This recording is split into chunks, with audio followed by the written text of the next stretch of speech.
Fala galera, tudo bem com vocês? Aqui é o Rubens para mais um vídeo aqui do nosso canal e hoje nós vamos falar aí da empresa Camil, sobre os resultados do segundo trimestre de 2023 da empresa. Esta que é uma empresa ali do setor de alimentação, né, de produtos diversos. Provavelmente você em algum momento da sua vida já consumiu algum produto dessa empresa, né, seja ali macarrão, uma sardinha ou qualquer outro produto que ela fabrique. Então a gente vai falar um pouquinho sobre os resultados dessa empresa. É uma empresa que acaba sofrendo um pouco aí com o momento que a gente está vivendo, principalmente agora com esse aumento da inflação, né, onde a empresa ela acaba aí tendo, né, um aperto nas suas margens, fazendo com que a empresa, mesmo com ela aumentando os seus volumes, ela venha diminuindo aí, né, os seus resultados em relação ao lucro líquido e as suas margens operacionais. Mas antes da gente continuar aqui, né, para o nosso conteúdo, tenho que informar que esse vídeo não se trata de recomendação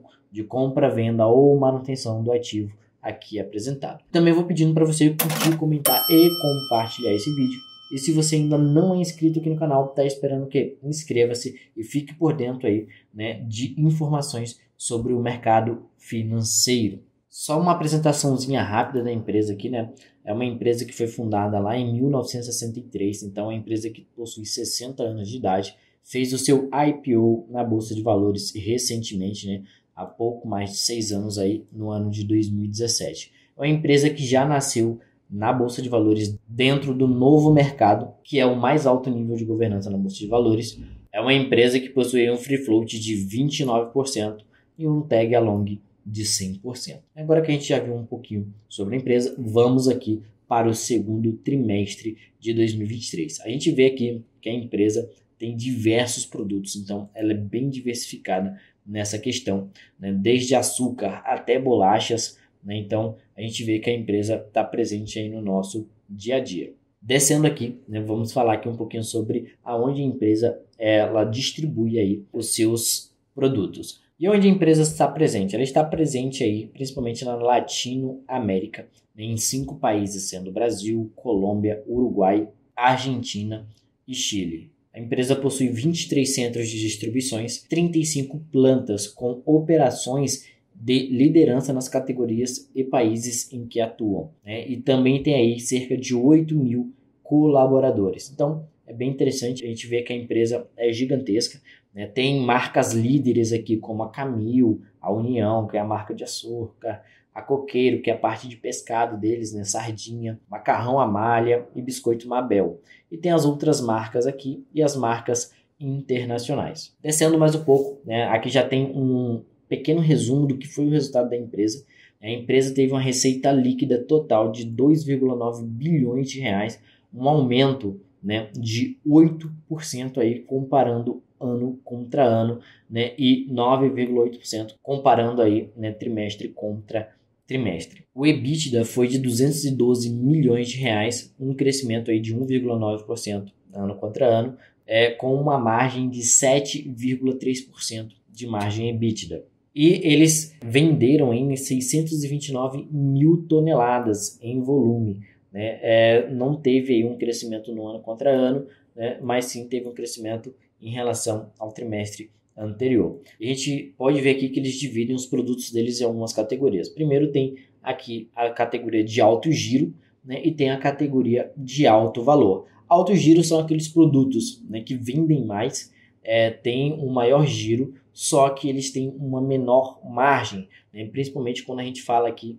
por exemplo, de açúcar e de arroz. E alto valor são aqueles produtos que vendem menos, mas eles têm ali um maior valor, né? Que são sardinhas, que são a parte de pescado deles, a parte de macarrão aqui, né? A parte de café e a parte de biscoitos. Quando a gente olha na questão, né, do volume vendido, a gente vê que o alto giro teve um aumento de 7,2% no ano contra ano, né? O alto valor teve um aumento de 31,6% e a parte internacional teve uma queda de 15%. E a gente vai olhar isso mais detalhado agora, né? Quando a gente fala de Brasil, a parte de alto giro, né, representa aqui 52% da receita líquida e 60% do volume vendido pela empresa. A gente consegue observar, né, que comparando o segundo trimestre de 2023 com o segundo trimestre de 2022, né, teve um pequeno incremento aqui, né, de mais ou menos ali 30 mil toneladas na questão do volume. Porém, a gente observa que o valor por quilo vendido teve uma diminuição em relação ao primeiro trimestre de 2023, né, mas teve um pequeno aumento em relação ao segundo trimestre de 2022. Quando a gente olha a parte de Brasil alto valor, né, aqui em cima a gente olhou de alto giro, né, que tem uma menor margem. Aqui a gente vai olhar agora de alto valor. A gente observa, né, que a empresa teve um aumento até interessante em relação ao segundo trimestre de 2022 no volume, né? A receita líquida do alto valor tem um peso de 19% dentro da receita líquida e apenas 7% do volume. Então, por isso aqui que a gente já entende a questão do alto valor, né? Lá em cima, no alto giro, né, o volume do alto giro é 60% de todo o volume vendido pela empresa e representa apenas 52% da receita líquida. Quando a gente olha para o alto valor, né, o volume é de 7%, mas dentro da receita líquida, né, esses produtos representam 19% do resultado. Mesmo tendo tido uma diminuição no valor por quilo vendido em relação, né, ao segundo trimestre de 2022, saindo de 12,95 para 12,19. E a parte internacional, a gente percebe aqui que a empresa foi pior em relação ao segundo trimestre de 2022, quando a gente fala em volume, sendo que lá em 2022 foram aí 241 toneladas, enquanto agora no segundo trimestre de 2023 foi de apenas 205 toneladas. Então, uma queda aí aproximadamente ali de 36, 37 mil toneladas no volume internacional. Em relação ao primeiro trimestre de 2023, eles tiveram um incremento ali de mais ou menos 45 mil toneladas. O internacional representa 33% do volume e 29% da receita. Então a gente vê aqui, né, que a empresa teve pior em alguns números referente à questão de volume, né, e também na questão da diminuição do preço por quilo vendido. Quando a gente olha aqui os destaques financeiros da empresa, a gente observa, né, que a receita líquida cresceu 8% em referência ao segundo trimestre de 2022, o custo do produto vendido cresceu 10%. Então isso aqui não é interessante, né? A receita líquida ela cresceu menos que o custo do produto vendido. E o interessante aqui seria que o custo do produto vendido fosse menor, e o interessante aqui fosse que o crescimento no valor do custo do produto vendido fosse menor do que o crescimento da receita líquida, né? Que aí a empresa conseguiria ter melhorado os seus números. Mas a gente vê, né, que o custo do produto vendido acabou subindo aí mais do que o crescimento da receita líquida. Quando a gente olha o lucro bruto da empresa, ele cresceu 0,4%, né? Então basicamente andou de lado aí em relação ao segundo trimestre de 2022, sendo que a margem também do lucro bruto acabou caindo, né? Já que a margem lá em 2022, no segundo trimestre, foi de 21% e agora em 2023 foi de 19%. O EBITDA da empresa cresceu aqui 1,9%, né, saindo de 208 milhões lá no segundo trimestre de 2022 para 212 milhões agora no segundo trimestre de 2023. Também com uma leve redução, né, aqui na margem, saindo de 7,7% para 7,3%. Já quando a gente olha para o lucro líquido, né, a gente acaba vendo que a empresa sofreu bastante, né? Aqui a gente consegue perceber, né, que as margens da empresa acabaram reduzindo bem. Boa parte dessa redução das margens da empresa está relacionado à questão da dívida que a empresa tem, né, e do custo dessa dívida, que está sendo um pouco alto devido ao momento que a gente está vivendo aí em relação às taxas de juros. Então a empresa teve uma queda de 50% no seu lucro líquido em relação ao segundo trimestre de 2022, né, perfazendo aí um lucro no segundo trimestre de 2023 de apenas 47 milhões de reais, sendo aí uma margem, né, de lucro líquido de 1,6%, uma queda praticamente, né, uma queda muito significativa contra 3,5% em relação ao ano anterior. Então a gente vê, né, que a empresa está sofrendo um pouco em relação a isso. Por falar em dívida, é disso que a gente vai falar agora, né? A gente já vai observar aqui, né, no endividamento da empresa, que no segundo trimestre de 2023, a empresa está aí perfazendo uma dívida bruta, né, total de 5 bilhões de reais aproximadamente. Então, é uma dívida aí, né, bem grande para a empresa. Tanto que essa dívida hoje ela está representando aí 3,4 vezes em relação ao EBITDA. Então, quando a gente compara ali no indicador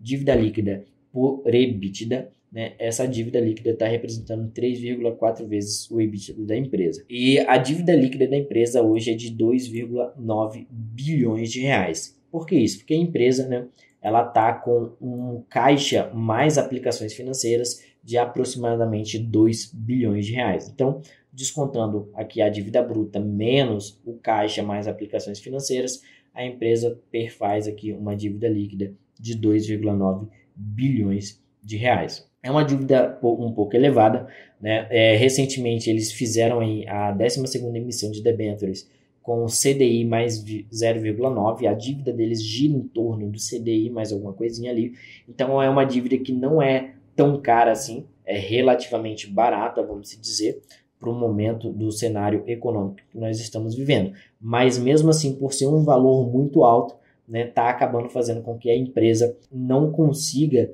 ter um bom resultado devido a isso, já que os juros que a dívida está gerando está comendo boa parte dos resultados da empresa, né? Então é algo até preocupante, né, em relação à empresa. Agora em fevereiro de 2024 é quando vai ser feito a contagem dos covenants da empresa. Eles têm que tentar baixar um pouco, né, essa relação dívida líquida por EBITDA da empresa, né? É o que mais está onerando a empresa nesse momento, é essa questão aí da dívida, né? E também o cenário econômico atual, onde acaba fazendo com que a empresa, mesmo aumentando os volumes vendidos, né, tenha uma diminuição no valor, né, do produto vendido. Também ali devido ao aumento do custo do produto vendido, que a gente viu que aumentou 10%. E agora que a gente já viu aqui, né, os resultados da empresa, vamos dar uma olhadinha aqui nos indicadores dela no site Análise de Ação. A gente vai ver que a empresa está sendo negociada aí próximo de R$ 8,00 a 7,59, né, a última cotação aqui, e a valorização da empresa está sendo negativa nos últimos 12 meses, com uma queda de 12,76%. Então a gente vê, né, que a empresa vem perfazendo uma queda aí nos últimos 12 meses, né?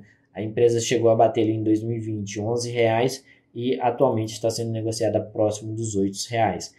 E isso tudo deve-se ao cenário econômico, essa questão da pressão nas margens e também a precificação dessa alta dívida que a empresa está no momento. Quando a gente olha aqui, né, o dividend yield da empresa, a gente percebe que a empresa vem pagando, né, dividendo desde 2018 de forma consecutiva, né, todos os anos, tendo aqui uma média, né, no seu yield de mais ou menos ali 3%. Então é uma empresa que vem pagando, né, apesar do cenário econômico que ela está passando. A expectativa do PL da empresa é bem baixo, na casa de 5,39 vezes, devido aos resultados da empresa e a precificação que o mercado está fazendo. O valor patrimonial por ação é de R$ 8,57 por ação, né, tendo aqui um PVP, que é o valor que ela está sendo negociado em relação ao valor patrimonial dela, de 0,87. Então a empresa está sendo negociada aí com um leve desconto, né, desconto esse que está sendo precificado devido à questão principalmente da dívida. Então a gente vê que a empresa tem crescimento na receita, crescimento no lucro nos últimos anos, né? Tem um ROI aqui na casa de 11%, a margem bruta dela atual é de 20%,